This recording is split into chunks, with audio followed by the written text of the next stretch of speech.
I'd like to thank everyone who got here, specifically my late coach Ross Moran, who passed away last year. Everyone ready? Senators, this is your water. If you don't believe that you should be notified within 24 hours if this is contaminated, then come up here right now and drink it. It's an absurd scenario, but the fact that not every single senator is standing on the affirmation today is also an absurd scenario. Today's debate has boiled down to two key issues. Let's get right into them. The first is the efficacy of enforcement. Now, Senator Seabrooks and Senator Stone talk about the EPA not reporting this because it took 60 days for them to do so in Flint, Michigan. And that's because the parts per billion in Flint, Michigan were 20. That's a Tier 3 threat according to EPA regulations. But today's legislation mandates a 24-hour notification period, automatically increasing the threat level to the Tier 1 threat. Well, that increases enforcement. But then Senator Portson and the previous Senator Sanchez talk about how this is the fault of local utilities or private companies. But today's legislation mandates that the EPA audit them, and it increases EPA enforcement of them.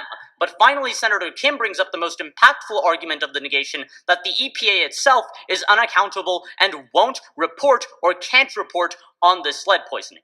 But that's why today's legislation solves, because today's legislation ensures personal financial accountability amongst individual employees of the EPA. And that's because it mandates that individual employees have to forward this information to consumers when they find out about it. And under the Federal Tort Claims Act of 1946, the individuals can sue federal employees instead of the entire agency if the misconduct or negligence happened under the jurisdiction of an employee. In Michigan Flint, what happened was a lawsuit, class action against the entire EPA.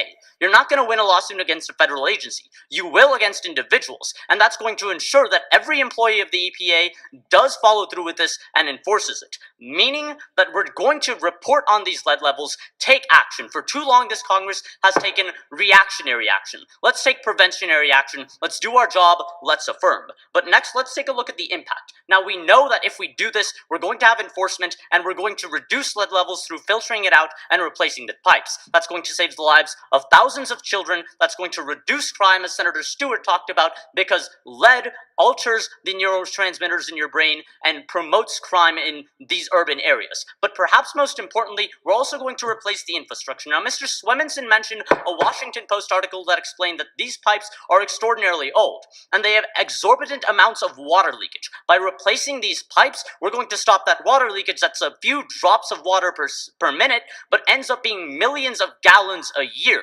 My constituents at home in California just cringed because California does not have 1 million gallons of water. By affirming today's piece of legislation, we're saving countless lives, we're conserving water, and there's no other vote other than the affirmation. When we call previous question on this legislation, I expect everyone to vote in the affirmation. Thank you.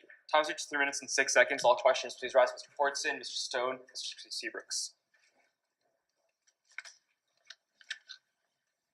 Thank you, Mr. Chair. So, even if the EPA audits local municipalities, how do you solve for the fact that the EPA's board systematically avoids auditing those communities already and systematically avoids measuring those communities? Here's the thing, the board isn't involved anymore because now we're holding personal employees accountable. Under the Federal Tort Claims Act of 1946, if an employee doesn't tell that municipality that their water is contaminated, he will be sued, and that will ensure that he will tell that city what's happening. Stone.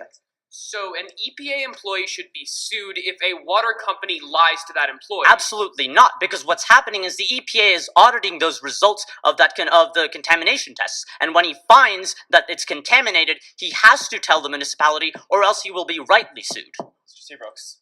Thank you. Can you please explain how you're saving lives by replacing these lead pipes? If I explain to you my speech, due to inadequate resources and technology, this has resulted in a 140% increase in lead contamination. Here's the thing. When we pass today's legislation, we open up a national dialogue. We increase investment in these types of issues, and we can always pass legislation to give categorical grants or block grants to states and municipalities to replace these pipes if they can't do it themselves or fund it themselves. Thank you, Mr. Haq. You may be seated. I thank the chair.